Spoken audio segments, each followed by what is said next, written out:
Now, if you can't tell, I am a huge fan of Final Fantasy, but I am also a fan of Sonic the Hedgehog. And being a Sonic fan comes with its ups and downs. Ups because it lets me sit in my room all day, but it's all fine because I have my factory prototype Tails figure. But downs because I have to put up with this crap! Now, I've played the big boys like Colors and Generations, but this crap. But even after all the ups, downs, and all-arounds, there's one thing that keeps me up at 2:37 a.m. And it's the one game that I consider the most boring, bland, and outright disappointing game Sega has ever put out. Sonic Forces.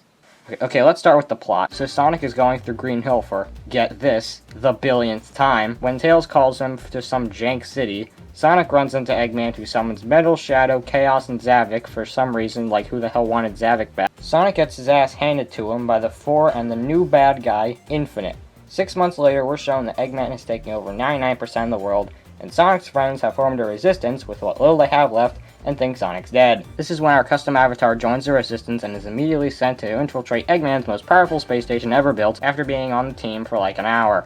Meanwhile, Sonic is shown to be alive, even though the game was trying to make us think he was dead like 20 minutes ago. Sonic and your avatar, who I specifically made for this video, and I call Gazpacho, meet up and return to Earth. While this was happening, Tails was about to get his ass kicked by Chaos, when in the nick of time, this light blue bastard appears out of nowhere. This is the same classic Sonic from Sonic Mania, where after defeating the Heavy King and Robotnik, the Phantom Rubies brought Classic here.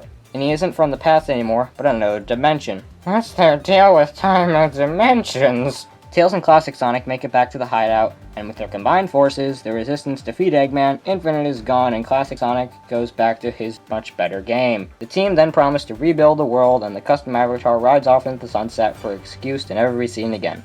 Now, the plot isn't bad, it's just so underwhelming. Every time there's supposed to be this big thing that can completely turn the tables, it's dealt with almost instantly. The story just goes nowhere. Oh, you say Tails just lost it? Seems fine to me. Sonic's been tortured for 6 months? Doesn't have a scratch on him. I just find it hard to believe that without Sonic, his friends are completely helpless. Look at them at the end of the game, they seem perfectly fine to me. Speaking of characters, there's one main offender, Infinite himself. Infinite's backstory is shown in episode Shadow, free DLC that shows Infinite was a mercenary working for Eggman. Shadow beats him up, calls him weak, and that's what makes him want to kill innocent civilians. Infinite can be best summed up as, "You say me weak? You know weak, me kill you." He's a complete tool. Everything he says just makes you feel bad for him. And when you beat him, he just disappears and flies away. Is he dead? Who knows. Or cares for that matter. With bosses included, Sonic Forces has over 30 stages. 10 modern, 8 avatar, 7 classic, and 5 stages where you can control more than one character in these tag team-like stages, where it's literally just swapping between the different characters and almost nothing else. The only thing these levels can call their own is the double boost. The double boost might sound cool, but you really don't even have to touch a single button. If you don't press the button at all that happens is your character trips for a few seconds, and then continues to boost through everything with complete ease with no possible way to be stopped, completely negating any purpose of skill. Speaking of, this has got to be one of the easiest Sonic games I've ever played in recent times. I mean, it's impossible to get a game over as there are no lives, the first in a modern Sonic game, but it kinda makes getting large amounts of rings seem completely pointless, as they serve nothing but making it easier to get an S rank, which wasn't that hard to begin with, when the levels are the way they are. Well, they did it. They took the boost formula and removed everything people liked about it. That's for 2 reasons. 1, the level design. This is the worst level design I've seen in a modern Sonic game. Bar none. You're not doing anything here. You're just standing in a straight line, boosting through the most generic enemies I've ever seen, just holding the joystick, waiting for it to go into 2D. Which, where my gripe lies, the physics. These are the worst physics I've ever experienced in a Sonic game. Every character is like a damn rock. If you jump and then move the analog stick, good luck trying to go anywhere because these characters have no momentum at all unless they're on ground, where they instead go from 0 to 100 almost instantly. It doesn't feel rewarding to go fast here, it just feels like the game is doing all the work for you. Modern Sonic is just not as fun or intuitive as past games. He goes in a straight line, and that's it. Now here's the one part of the game that is universally considered one of the least scoliosis-inducing, the custom avatar. I will say, while he has almost the same physics as modern Sonic, his stages are designed better and for less speed-oriented gameplay, creating a more tolerable experience. He also has the best part of the game, the customization. There's a lot to do here, from soap shoes to a tiki mask. There's a surprising amount of things you can do. There are also wispins, which are weapons that are based off of different wisps, and can inherit the powers of them and finding them in the corresponding capsules in the stage. I mean, he's the most fleshed out part of the game, but he's far from reaching full greatness due to his levels just flat out ending before you can get invested of them, but we'll get to that later. Now we have the absolute worst part of the game, Classic Sonic. He has literally nothing going for him. He serves no use to the story, his level design is the same generic mess with thousands of enemies to kill within 15 nanoseconds, and his physics are worse than modern Sonic due to him having such an abysmal speed cap. I mean, look at this. When I go down this path, how the level was designed, I can't even get up this slope. It's downright unacceptable.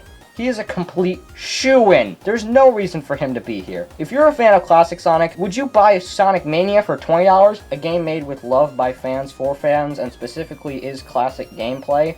Or Sonic Forces for $40 with only 1/3 classic gameplay that controls like wet grass? And wait 3 months to do so.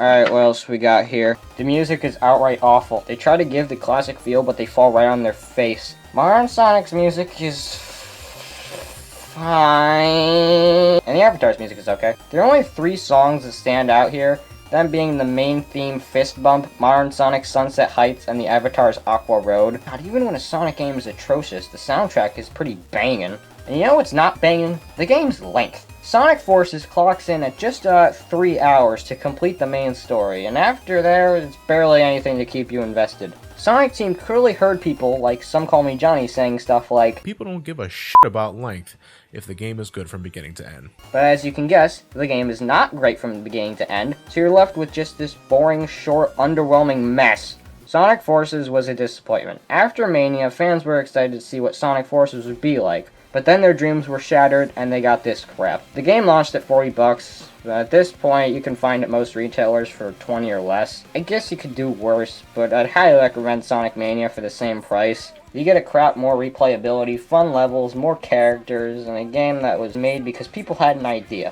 Sonic Forces wasn't made out of an idea, but a quota. Now the next modern Sonic game is bound to be announced sometime this year, and I hope it can be something that was, hey, we want to do this, other than, hey, we gotta make a Sonic game this year.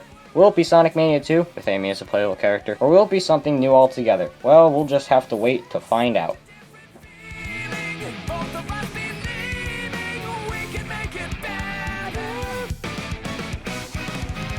Together.